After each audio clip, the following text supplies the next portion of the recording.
Page number 76 of NCERT.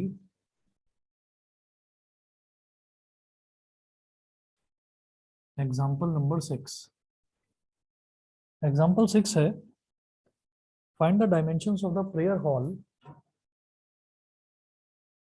Find the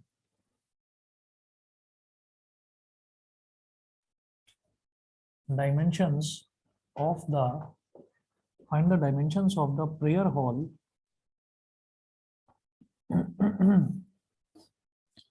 find the dimensions of the prayer hall discussed in section 4.1.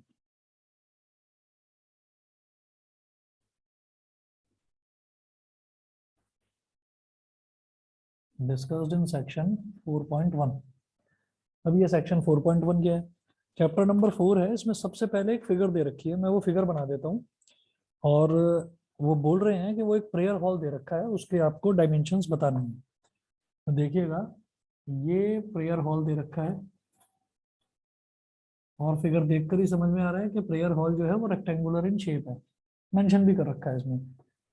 तो यहाँ 300 metre square इसका अंदर वाला पूरा एरिया दे रखा है, और जो इसकी लेंथ है, length is given as 2x+1।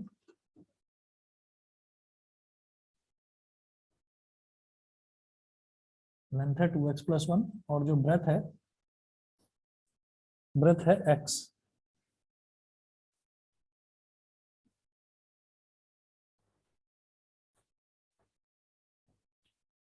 तो अब हम इसमें क्या करेंगे कि मुझे इसकी डायमेंशंस निकालनी है। तो एरिया ऑफ रेक्टेंगुलर हॉल,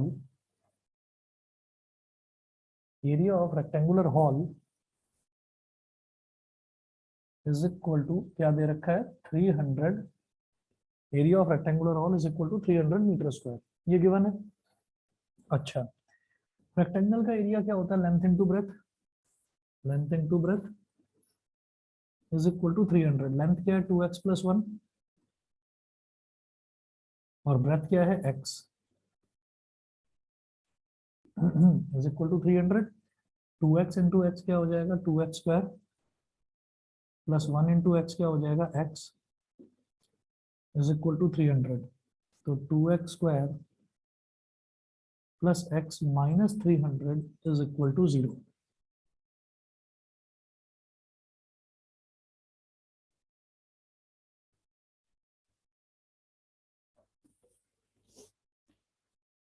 तो 2x² plus x minus 300 is equal to 0। अब क्या किया जाता है, इसको लिखिएगा 2x² plus 1x minus 300 is equal to 0। अब ऐसे में हम क्या करते हैं कि जो x² वाला कोफिशिएंट है ये है 2 और ये जो कांस्टेंट टर्म है ये है माइनस 300। हम इन दोनों को मल्टीप्लाई कर देते हैं। तो हमने क्या करा, 2 इंटू माइनस 300 करा तो ये आ गया माइनस 600, ये आ गया। ठीक है, अब आप ये देखिएगा कि मुझे बीच में जो ये 1x है इसको दो टर्म्स में इस तरह से स्प्लिट करना है कि उन दो टर्म्स का एडिशन या सब्ट्रैक्शन वो +1 के बराबर आ जाए और मल्टीप्लीकेशन -600 के बराबर आ जाए। तो ऐसा करने के लिए मैं क्या करूंगा, ये जो 600 है ना, इस 600 के प्राइम फैक्टराइजेशन कर देंगे। ठीक है, ऐसे तो समझ में आ नहीं रहा। 25 इंटू 24, तो ये नॉर्मली किसी बच्चे को एकदम से समझ में नहीं आएगा। तो आप क्या करें, ये जो 600 है, 600 की प्राइम फैक्टराइजेशन करके देखो। देखो कैसे करेंगे। 600, तो सबसे पहले सबसे छोटा प्राइम नंबर 2, तो 2 से डिवाइड हो रहा है, बिल्कुल हो रहा है। फिर दोबारा 2 से ट्राई करेंगे। अगर 2 से नहीं होता है तो फिर अगले प्राइम नंबर यानी कि 3 से ट्राई करते हैं। तो ये फिर 2 से हो रहा है, तो 2 150 जा। ये फिर 2 से हो रहा है, 2 75 जा। अब ये 3 से होगा, ठीक है, 3 25 जा। और अब ये 5 से होगा, 5 5 जा 25, फिर 5 1 जा 5। तो ये जो दो टर्म्स हैं 5 इंटू 5, ये तो हमारे पास आ गया 25। और ये जो है 2 2 जा 4 2 जा 8 3 जा, ये हो गया 24। 25 और 24 तो हो गया काम। हमें 25 और 24 मिल गया, इन दोनों का डिफरेंस +1 हो जाएगा। तो कैसे करेंगे, प्लस का 25x माइनस का 1x, तो यहाँ लिखेंगे 2x² प्लस 25x माइनस का 24x minus 300 is equal to 0। और देखो plus 25 multiplied by minus 24 minus का 600 ही आएगा। ठीक है, अब इन दोनों में क्या कॉमन आ रहा है, सिर्फ x, तो ब्रैकेट में क्या बचेगा 2x प्लस 25। पहला टर्म 2x लाने के लिए यहां से क्या कॉमन लेना पड़ेगा मुझे, पहला टर्म सोचना बस, 12, वो भी माइनस का, तो माइनस का 12 ले लिया कॉमन, तो ब्रैकेट में यहाँ पर बचेगा 2x plus 25 is equal to 0। अब एक ब्रैकेट ये है, एक ब्रैकेट ये है, 2x प्लस 25 इधर भी है इधर भी है, तो 2x प्लस 25 ले लिया हमने कॉमन तो यहाँ क्या बचेगा x minus 12 is equal to 0, तो 2x plus 25 is equal to 0 और x minus 12 is equal to 0। यहाँ से अगर कैलकुलेट करेंगे तो बेटा x की वैल्यू आएगी -25/2, और यहाँ से अगर कैलकुलेट करेंगे तो x की वैल्यू आएगी 12। ये ठीक है, ये गलत है, क्योंकि x क्या है, x उसकी ब्रेथ है ना रेक्टेंगुलर हॉल की, and breadth can not be negative, तो इसका मतलब ये वाला बिल्कुल ठीक है। हम ये कहेंगे डायमेंशंस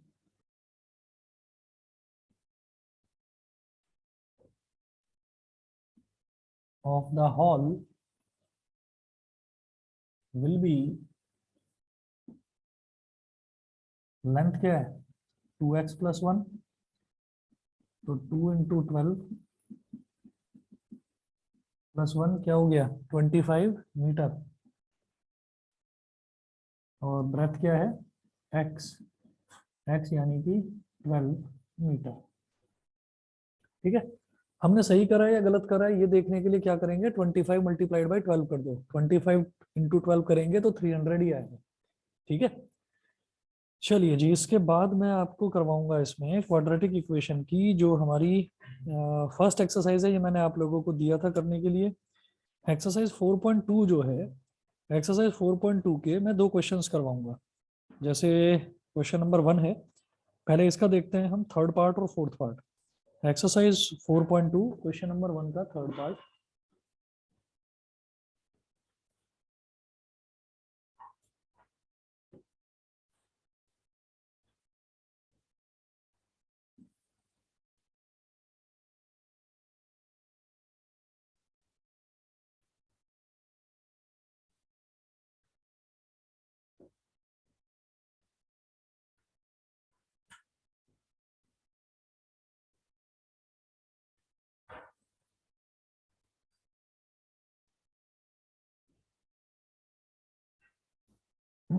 एक्सरसाइज 4.2 का क्वेश्चन नंबर 1। क्वेश्चन नंबर 1 है find the roots of the following quadratic equations by factorisation.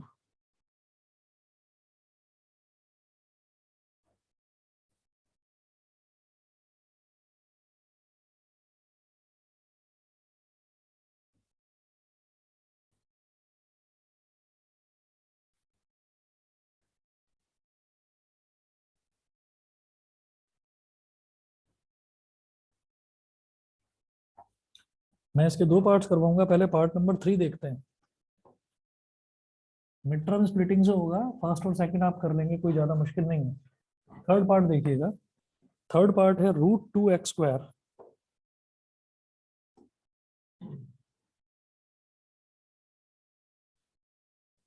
√2x² plus 7x plus 5√2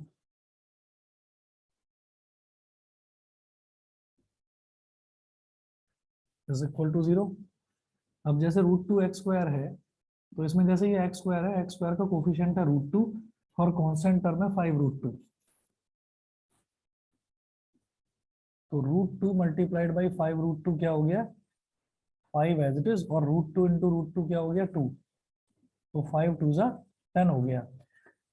x² के कोफिशिएंट को कांस्टेंट टर्म से मल्टीप्लाई जब करा तो रिजल्ट आ गया 10, रिजल्ट आ गया 10। अब ये जो 7 है इसको किस तरह से स्प्लिट करूं, 5 और 2 बिल्कुल सही। तो क्या होगा, √2 x² plus 5x plus 2x plus 5 √2 is equal to 0। अब देखिए, ये जो पहला और दूसरा टर्म है, इन दोनों में से सिर्फ x कॉमन आता हुआ नजर आता है मेरे को।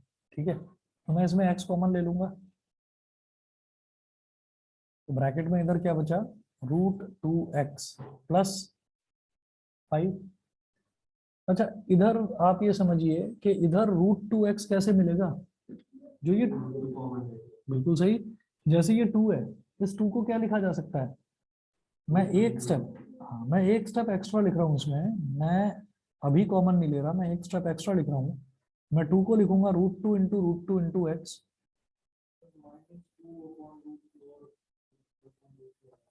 हाँ, तो ये क्या हो गया, इसको मैंने √2 × √2 लिख दिया, सिर्फ ये समझाने के लिए कि इधर भी √2 है और इधर भी √2 है, मैं √2 इस तरह से कॉमन ले सकता हूँ। ठीक है, तो x, और इधर क्या था, ये वाले को एज इट इज देखो जैसा था, इसमें मैंने कोई बदलाव नहीं करा, बस यहाँ पर मैं √2 कॉमन ले रहा हूँ अब, और √2 कॉमन लेने पर बेटा यहाँ क्या बचा, √2x plus 5 is equal to 0। तो देखिए, एक ब्रैकेट ये है √2x प्लस 5 और एक ब्रैकेट ये है √2x प्लस 5, कॉमन निकाल लेंगे, √2x प्लस 5 ये आ गया। तो जब ये कॉमन ले लिया तो यहाँ क्या बचेगा, x plus √2 is equal to 0। तो √2x plus 5 is equal to 0, और x plus √2 is equal to 0। तो यहाँ से x की वैल्यू क्या आएगी, +5, उधर जाकर -5, √2 यहाँ मल्टीप्लाई में डिवाइड में जाकर -5/√2, ये हो गया, और इधर ये -√2 उधर गया, x की वैल्यू आ गई -√2। अब एक चीज और याद रखना, 9th में पढ़ा होगा कि ये जो डिनोमिनेटर है, डिनोमिनेटर में हम कभी भी अंडर रूट वाला टर्म नहीं रखते, तो इसको रैशनलाइज कर देंगे। तो क्या करना होगा, √2 से नीचे मल्टीप्लाई और √2 से ऊपर मल्टीप्लाई, तो x इज इक्वल टू हो गया माइनस का 5√2 अपॉन √2 × √2 2। ठीक है, समझ रहे, चलिए इसके बाद देखिएगा, हाँ, इसका क्वेश्चन नंबर 2 दे रखा है, solve the problems given in example 1। तो एग्जांपल 1 के दो पार्ट्स थे, एक तो ये था John and Jeevanti together have 45 marbles, एक तो ये वाला था। तो इसकी हमने सिर्फ क्वाड्रेटिक इक्वेशन बनाई थी।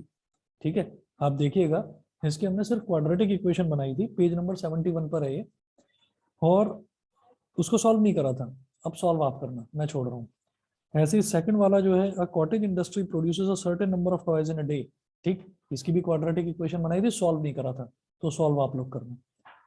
ठीक है, अब क्वेश्चन नंबर 3 पर आते हैं, फाइंड टू नंबर्स, ये इधर से मिटा रहा हूँ, ये जो इसमें वर्ड प्रॉब्लम्स है, इसमें सिर्फ और सिर्फ हमारा जो मेन जो कंसर्न है वो इस चीज पर रहना चाहिए कि जो भी डेटा दे रखा है उसको 2 बार वेरीफाई कर लो कि कहीं कोई हमसे गड़बड़ तो नहीं हुई। दूसरा, ये दिमाग में जरूर रखना है कि हमें वेरिएबल किसको मानना है, तो बिल्कुल सिंपल फंडा है इसका कि जो चीज हमसे पूछी जा रही है उसी को एक्स मान लो, जो चीज पूछा जा रहा है बिना कुछ सोचे समझे उसी को एक्स मानो, और फिर आगे प्रोसीड कर दो। क्यों, क्योंकि कई बार हमसे जल्दी जल्दी में हम किसी दूसरे टर्म को हम एक्स मान लेते हैं, और फिर जल्दी जल्दी में हम लास्ट में सिर्फ एक्स निकाल कर आ जाते हैं, और हम ये सोचना ही भूल जाते हैं कि भाई हमको जो आंसर निकालना था वो तो वही निकालना था। ठीक है, तो इसलिए वो कंफ्यूजन ही ना रहे, जो चीज पूछ रहा है एग्जामिनर आप उसी को एक्स मानिए, तो गलती होगी ही नहीं। देखो जैसे ये है question number 3, find two numbers whose sum is 27।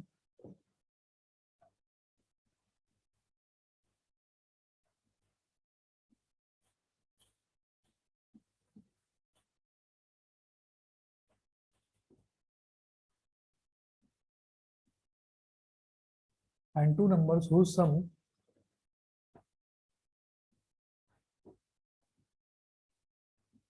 Find two numbers whose sum is 27 and product is 182।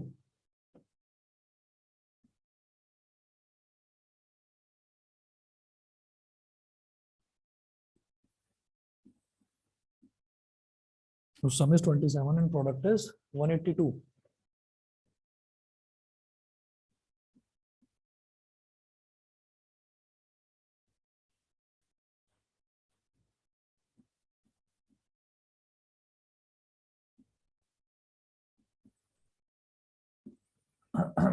Let the two numbers be x and Y.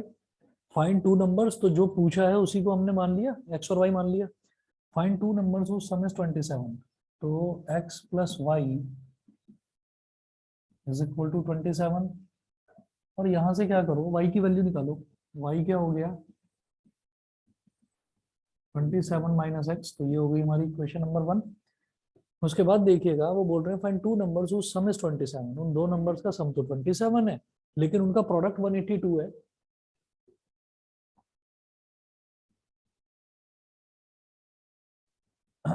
तो given x into y is equal to 182. अब x को तो x ही रहने दो और y की जगह क्या लिखेंगे 27 minus x is equal to 182. यहाँ रीजन में लिख देना फ्रॉम फर्स्ट इक्वेशन यूज करके हमने ये वैल्यू लिखी है. ठीक है, अब एक्सपेंड करिए. x इंटू 27 हो गया 27x और x इंटू माइनस एक्स हो गया minus x square is equal to 182. इसको इधर ले आओ. Minus 1x square plus 27x minus 182 is equal to 0. ये हो गया. अब मैं चाहता हूं कि ये जो एक्स स्क्वायर वाला टर्म है ये नेगेटिव में ना आए कभी भी. तो हम क्या करते हैं, हम -1 कॉमन ले लेते हैं इसमें. ठीक है, तो हमने क्या करा, -1 कॉमन ले लिया. यहाँ पर आ गया x square minus 27x plus 182 is equal to 0. अब जो ये -1 है ये यहाँ डिनोमिनेटर में चला जाएगा.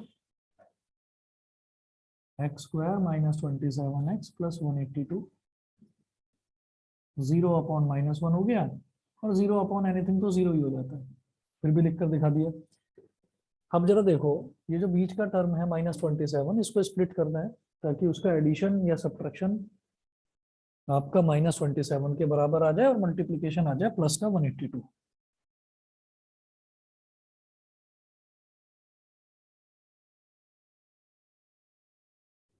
तो ऐसे तो समझ में नहीं आएगा, तो 182 के प्राइम फैक्टराइजेशन कर लीजिए. तो 2 9 जा 18 और 2 1 जा. अभी जो 91 है ये किससे जाएगा 7 से. 7 13 और 13 अपने आप में प्राइम नंबर है 13 नंबर. तो जरा ये देखो 7 2 जा 14 और ये 13. 13 और 14 का डिफरेंस तो 1 है, लेकिन दोनों को ऐड करते तो 27 आ रहा है. ठीक है भाई, 2 7 जा क्या हो गया 14. 14 और 13 को अगर ऐड कर देंगे तो 27 आ रहा है. तो माइनस वाला चाहिए, तो -14 -13 ये ले लो. तो x square -14x -13x plus 182 is equal to 0. अब पहली और दूसरी टर्म में x ले लिया कॉमन, तो x -14.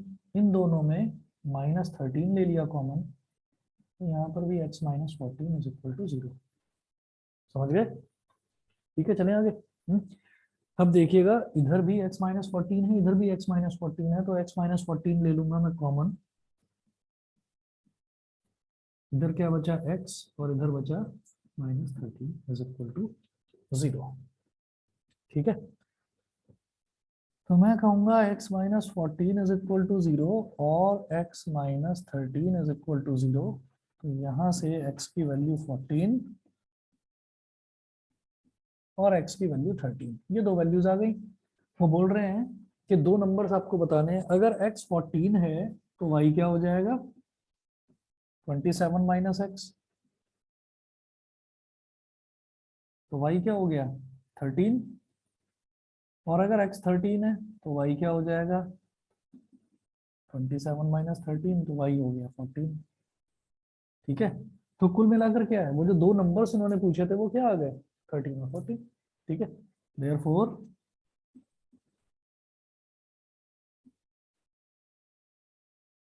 the two numbers will be 13 and 14।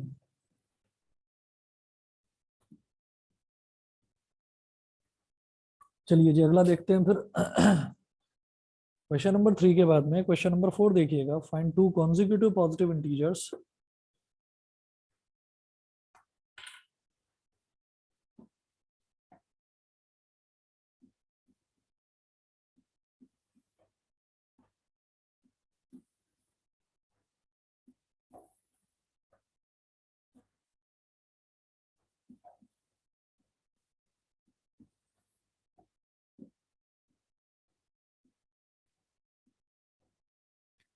find two consecutive positive integers sum of whose squares is 365।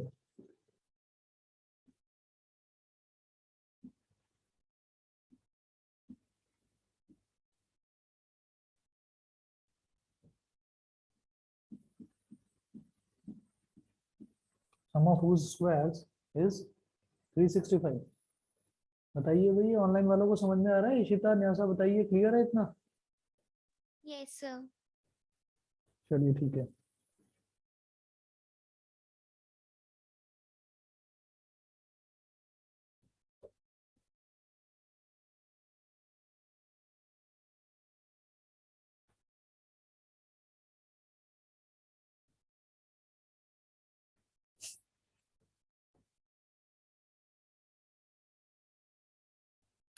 To find two consecutive positive integers, sum of whose squares is 365. Let the two consecutive positive integers be x or x plus 1.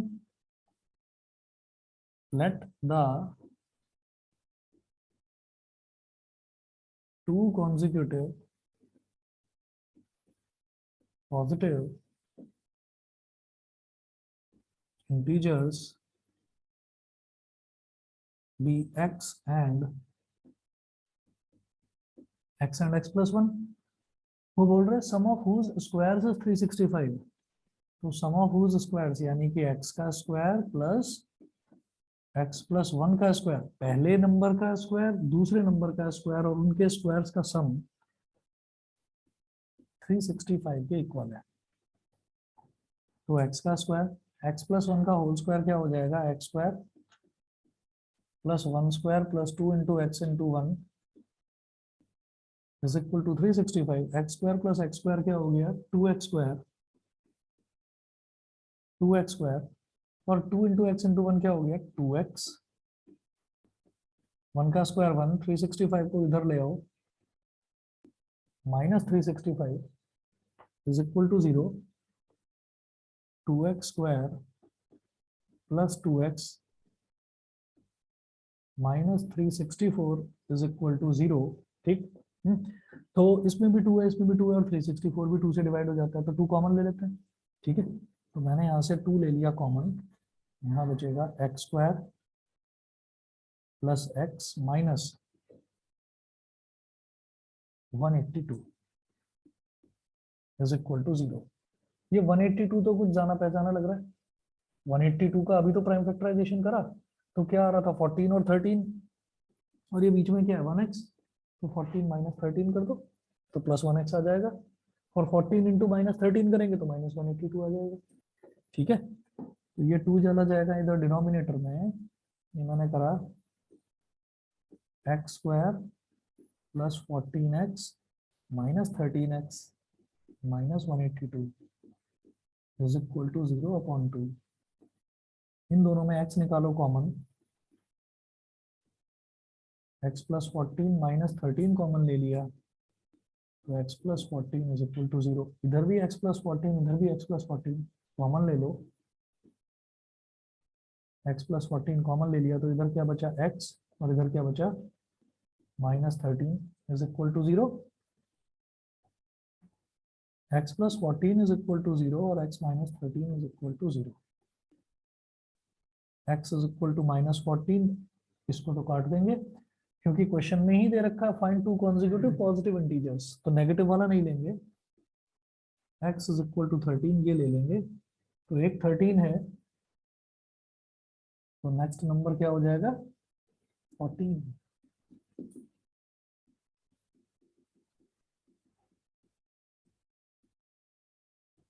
ठीक है जी। उसके बाद देखिएगा question number 5। Question number 5 है the altitude of a right triangle is 7 centimetre less than it's base.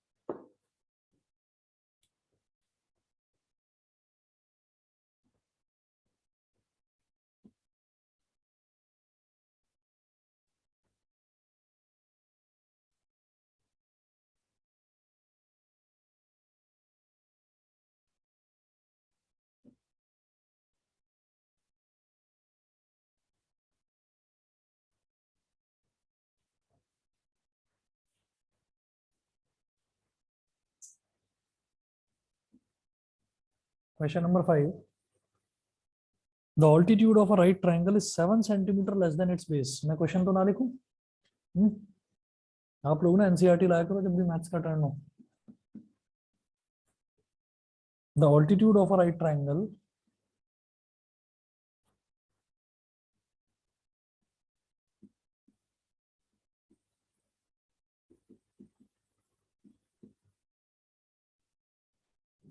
the altitude of a right triangle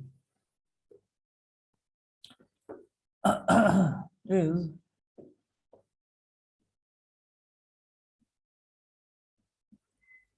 7 centimeter less than its base, full stop. If the hypotenuse is 13 centimeter,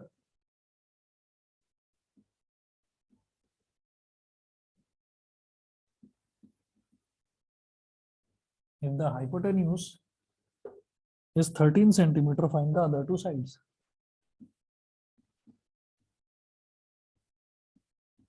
Find the other two sides.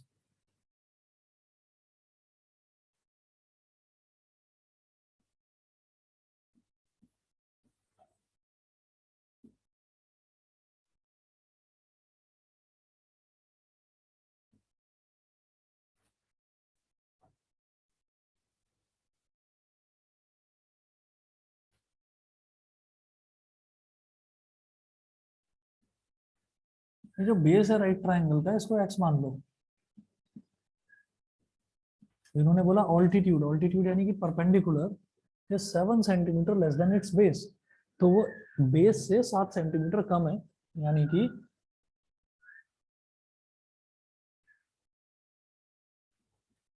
x minus 7 centimetre.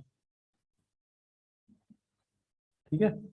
If the hypotenuse is 13 centimetre, 90 degree के सामने वाली side जो है hypotenuse से 13 centimetre दे रखी है, तो बोल रहे हैं find the other two sides, यानी कि आपको बेस और परपेंडिकुलर निकालना है। तो पाइथागोरस थ्योरम लगाइए इसमें।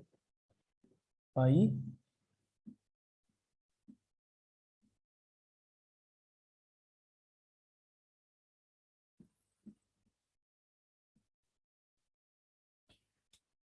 By Pythagoras theorem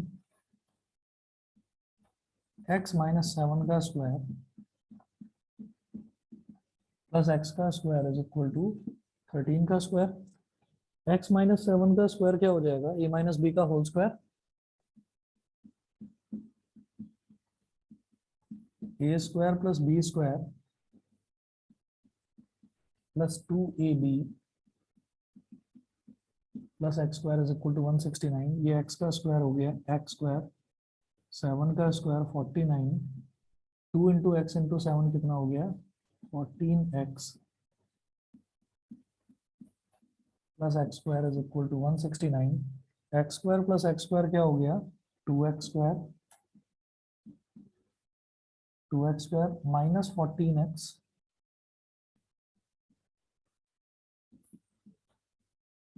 plus 49 minus 169 is equal to 0। देखिए 49 माइनस 169 करेंगे क्या आ जाएगा 120। 2x स्क्वायर माइनस 14x और माइनस का 120 इज इक्वल टू 0। मुझे फिर नजर आता है यहाँ पर कि तीनों टर्म्स में से मैं 2 कॉमन ले सकता हूँ। ठीक है, तो 2 कॉमन ले लीजिए। 2 कॉमन ले लिया, ब्रैकेट में बचेगा x square minus 7x minus 60 is equal to 0। वो 2 तो उधर चला जाएगा, x square minus 7x minus 60 0/2। बताइए जी, समझ गए कि नहीं इतना? अब क्या करें?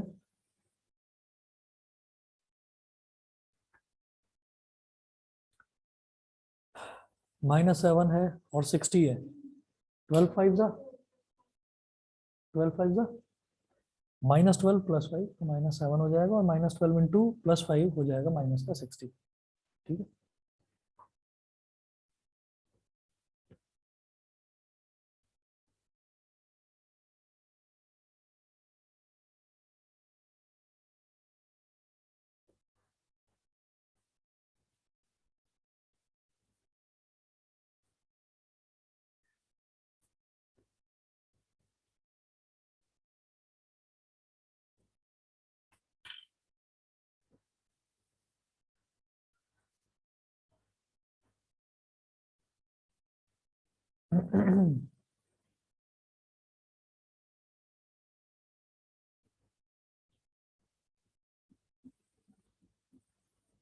X square minus 12x plus 5x minus 60 is equal to 0। X square minus 12x, क्या कॉमन आ सकता है इसमें? x, तो यहाँ क्या बचा? x माइनस 12 प्लस 5 कॉमन ले लिया, तो यहाँ क्या बचा? x minus 12 is equal to 0। इधर भी x माइनस 12 है और इधर भी x माइनस 12 है, तो x माइनस 12 कॉमन आ जाएगा। x माइनस 12 कॉमन ले लिया, तो इधर क्या बचेगा? x, हाँ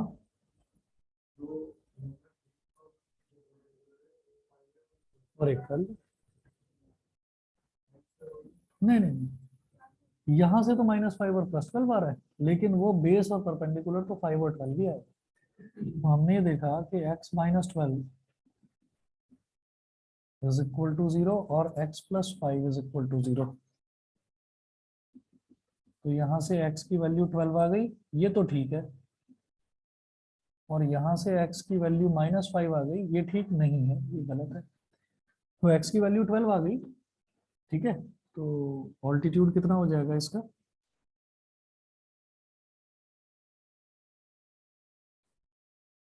ऑल्टीट्यूड हो जाएगा x माइनस 7, x माइनस 7 मतलब 12 माइनस 7 मतलब कितना हो गया? 5 सेंटीमीटर। तो ये 12 सेंटीमीटर, ये 5 सेंटीमीटर, समझ गए? ठीक है, क्वेश्चन नंबर 6 नोट करें। A cottage industry produces a certain number of articles in a day.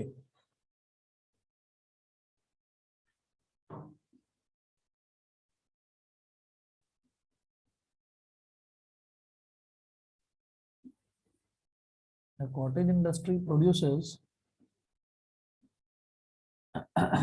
a certain number of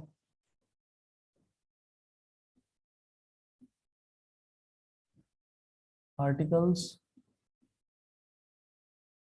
in a day. Articles मतलब कुछ goods बनाती है, कोई भी चीज। It was observed on a particular day that the cost of production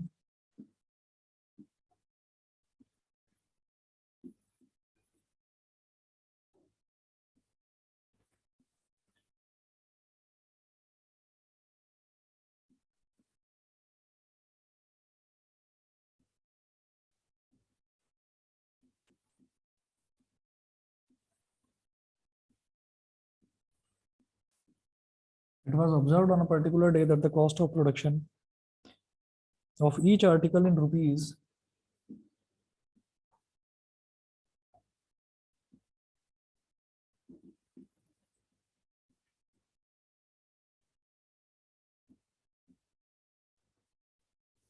was 3 more than twice the number of articles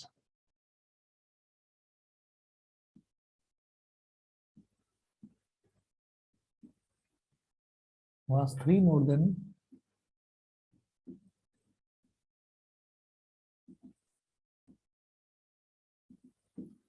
twice the number of articles produced on that day.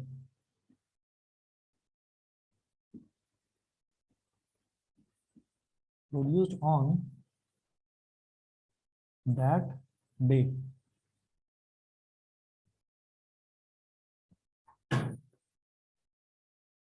If the total cost of production on that day was rupees 90,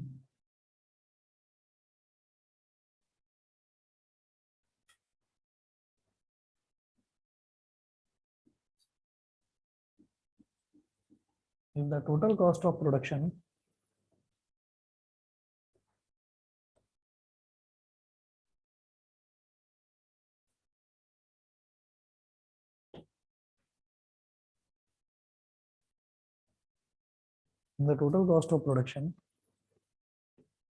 on that day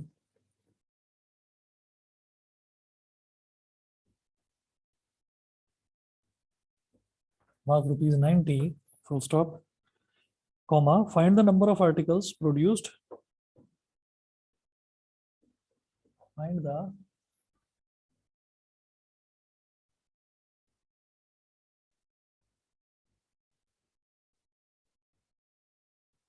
number of articles produced and the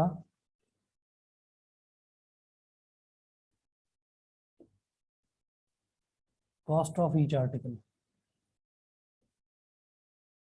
Find the number of articles produced and the cost of each article. हाँ जी, बताइए किस तरह से करेंगे.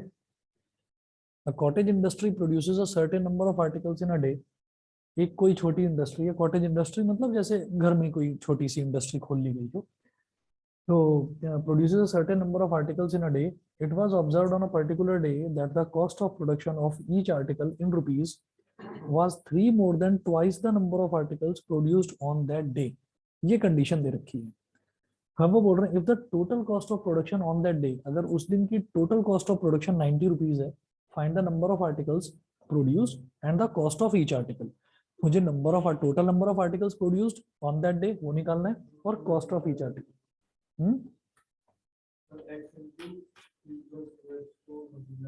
अभी देख रहे हैं आप, ये देखिएगा यहाँ पर दो चीजें पूछी हैं, एक तो नंबर ऑफ आर्टिकल्स पूछा है और एक पूछा कॉस्ट ऑफ ईच आर्टिकल. इन्हीं को एक्स और वाई मान लो, ठीक है, जो चीज पूछी है उसी को हम एज्यूम कर लेते हैं. लेट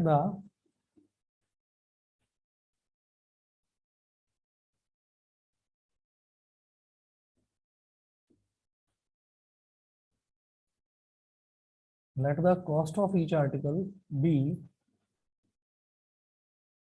रुपीज एक्स, ठीक है, and the number of articles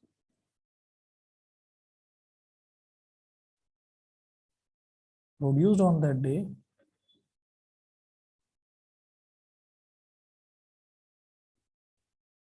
be y. Number of articles produced on that day be y. देखिए जी, कॉस्ट ऑफ ईच आर्टिकल, एक आर्टिकल की कॉस्ट x रुपीज है और नंबर ऑफ आर्टिकल्स प्रोड्यूस्ड है y, तो x into y, number of articles तो y है और एक आर्टिकल की कॉस्ट x है, तो अगर दोनों को मल्टीप्लाई कर दिया तो टोटल कॉस्ट ऑफ प्रोडक्शन आ जाएगा. भाई मान लो मैं कोई एक पेन बनाता हूँ, वो पेन 10 रुपए का है जो मैं बनाता हूँ, और मान लीजिए कि मैं 50 पेन बनाता हूँ, तो 10 इंटू 50 करूंगा तो 10 इंटू 50 टोटल कॉस्ट आ जाएगी कि 50 पेन बनाने की कॉस्ट कितनी हो गई. तो इसी तरह से एक आर्टिकल की कॉस्ट है x रुपीज और y नंबर ऑफ आर्टिकल्स हम बना रहे हैं, तो x into y total cost of production आ गया. समझ रहे हैं. अब देखिए यहाँ पर x इंटू वाई और टोटल कॉस्ट ऑफ प्रोडक्शन कितना दे रखा है 90 रुपीज, तो x y is equal to 90 करके इक्वेशन नंबर 1 बोल दो. अब x और y में रिलेशन यहाँ से निकालेंगे. इन्होंने क्या दिया है, it was observed on a particular day that the cost of production of each article, cost of production of each article क्या है x, cost of production of each article was 3 more than twice the number of articles produced on that day. उस दिन जो number of articles produce हुए थे वो कितने थे y, उसका ट्वाइस क्या हो जाएगा 2y। was 3 more than twice the number of articles, 3 more तो 3 ज्यादा उससे, तो 2y plus 3 हो गया। समझ गए कि नहीं? तो ये क्या हो गया, cost of each article was 3 more than twice the number of articles produced on that day। तो नंबर ऑफ आर्टिकल्स का ट्वाइस कर दिया और उससे भी 3 ज्यादा, तो उसमें 3 ऐड कर दिया, तो कॉस्ट ऑफ ईच आर्टिकल आ गया। समझ गए? अच्छा, put this value in equation 1, put this value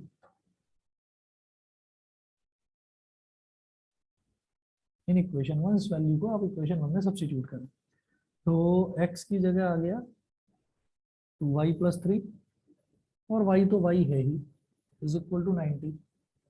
अब उधर लिख रहा हूं,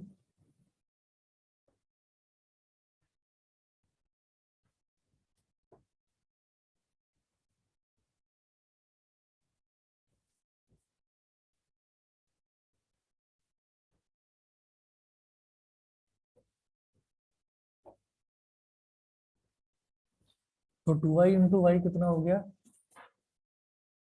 2y स्क्वायर, और 3 इंटू वाई कितना हो गया 3y, इज इक्वल टू 90। इसको इधर ले आओ,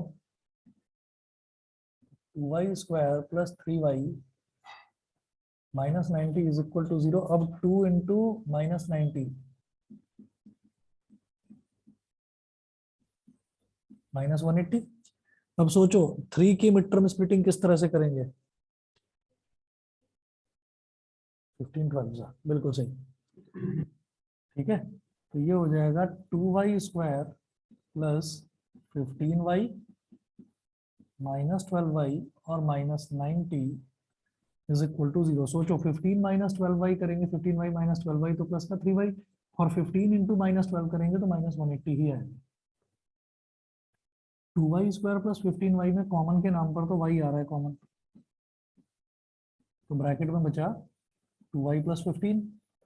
फिर यहाँ 2y लाने के लिए मुझे क्या कॉमन निकालना पड़ेगा, माइनस का 6, माइनस का 6 कॉमन ले लिया तो इधर बचा 2y, और 6 15 का 90 होता है, तो प्लस का 15। मिड टर्म स्प्लिटिंग अगर सही करी है तो अगला टर्म तो जो है यहाँ पर वही लिख देना। ठीक है, अगर मिड टर्म स्प्लिटिंग सही करी है तो, और यहाँ से वो टर्म कॉमन ले लेना जिससे इसका पहला वाला टर्म बन जाए। भाई माइनस 12y में से माइनस 6 कॉमन लेंगे तभी प्लस का 2y आएगा अंदर। समझ गए? अब इधर भी 2y प्लस 15, इधर भी 2y प्लस 15 कॉमन ले लो,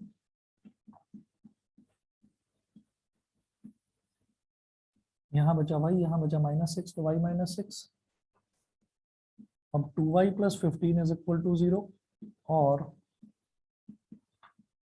y minus 6 is equal to 0, तो y इज इक्वल टू हो गया minus 15/2 which is not acceptable, और यहाँ पर y इज इक्वल टू क्या करो, अच्छा y की वैल्यू 6 आ गई, तो y क्या लिया था हमने, number of articles produced on that day, तो नंबर ऑफ आर्टिकल्स प्रोड्यूस्ड तो y हो गया। ठीक है, और cost of each article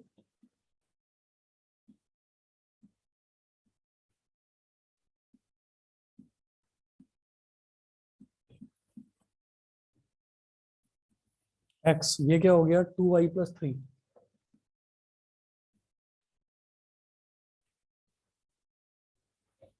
2 into 6 plus 3 15। ठीक है, तो हर एक आर्टिकल की कॉस्ट हो गई 15 रुपीज। अच्छा, अब इसके बाद अगला टॉपिक जो है वो है completing the square. Completing the square है क्या सिलेबस में? एक मिनट रुकिए, मैं देखकर बताता हूँ।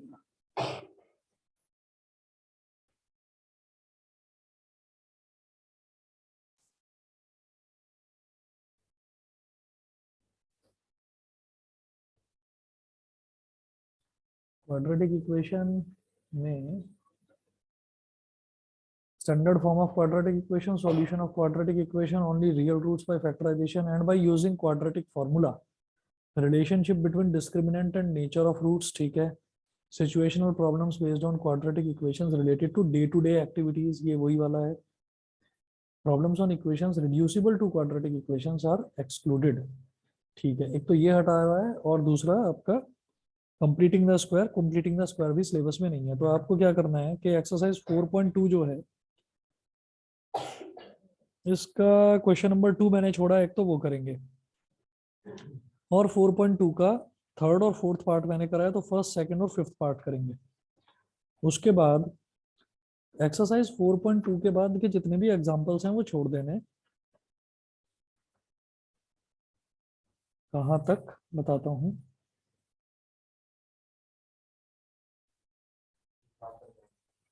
एग्जाम्पल 9 तक, एग्जाम्पल नंबर 9 तक, बिल्कुल सही। एग्जाम्पल नंबर 9 तक आप छोड़ दीजिएगा इसके questions.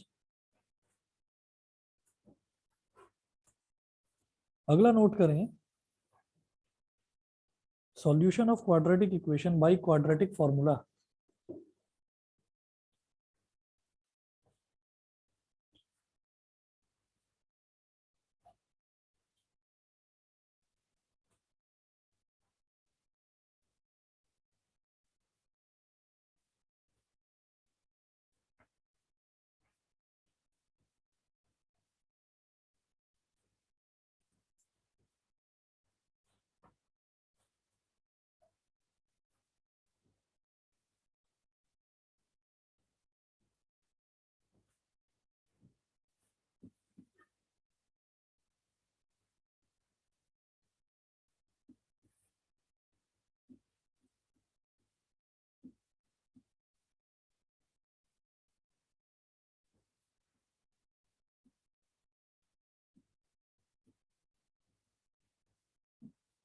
Solution of quadratic equations by quadratic formula.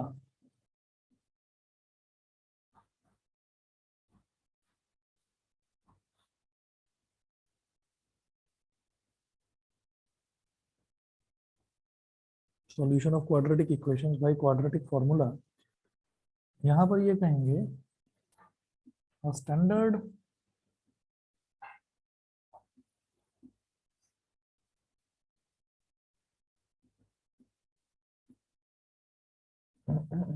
quadratic equation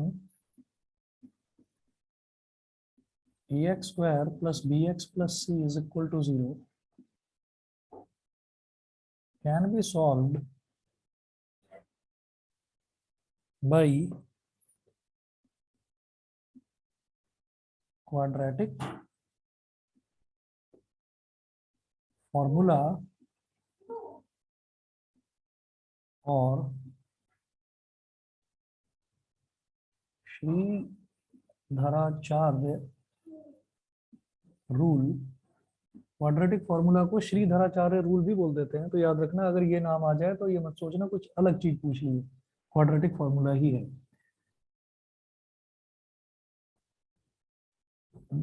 as यहाँ पर हम डी निकालते हैं, डी को बोलते हैं discriminant,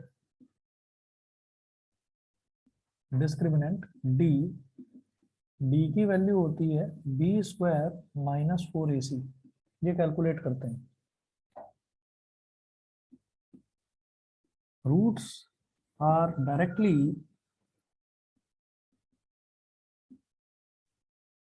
calculated, roots are directly calculated as x is equal to minus b plus minus under root capital D upon 2a। ठीक है, इतना नोट करिए, क्वेश्चंस इसके नेक्स्ट टाइम करते हैं। ठीक है, एक्सरसाइज 4.2 में जो जो क्वेश्चन मैंने छोड़ा है वो आप लोगों को करना है, और कंप्लीटिंग द स्क्वायर छोड़ ही देना है, वो है ही नहीं। बाकी कल साइंस कराते हैं, आगे इलेक्ट्रिसिटी कंटिन्यू करेंगे।